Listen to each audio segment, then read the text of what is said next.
So many women here. Government provides free transport facilities for women only. Everywhere in Tamil Nadu, government buses are free for women. Why do they give free travel for women? Women empowerment. Encourage the women financially independent. 2021 தேர்தலுக்கு முன்னாடி விடியல் பயண திட்டம் குறித்த வாக்குறுதியை தேர்தல் அறிக்கையில சொன்னோம். உடனே நமக்கு எதிரானவங்க என்ன சொன்னாங்க? இது நிறைவேற்ற முடியாத வாக்குறுதி, இதனால பேருந்துகளை குறைச்சிடுவாங்க, பேருந்து கட்டணத்தை உயர்த்திடுவாங்க, தங்களுடைய இஷ்டத்துக்கு கதை திரைக்கதை வசனம் இதை தொடங்கினாங்க.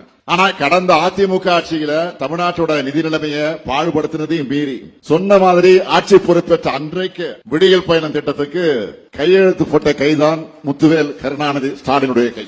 இந்த திட்டத்துக்கு ஆகிற பணத்தை செலவா பார்க்காம பெண்களுக்கு சேமிப்பா மகளிர் முன்னேற்றத்திற்கான முதலீடாகத்தான் நாங்க நினைச்சோம். இதோட பலன் சமூகத்துல எதிரொலிக்க தொடங்கி இருக்கு. ஒவ்வொரு மாசமும் சுமார் 1000 ரூபாய்னு நம்ம ஆட்சிக்கு வந்த 51 மாசத்துல ஒவ்வொரு மகளிரும் 50,000 ரூபாய் சேமிச்சிருக்கிறாங்க. எவ்வளவு பெரிய புரட்சி இது!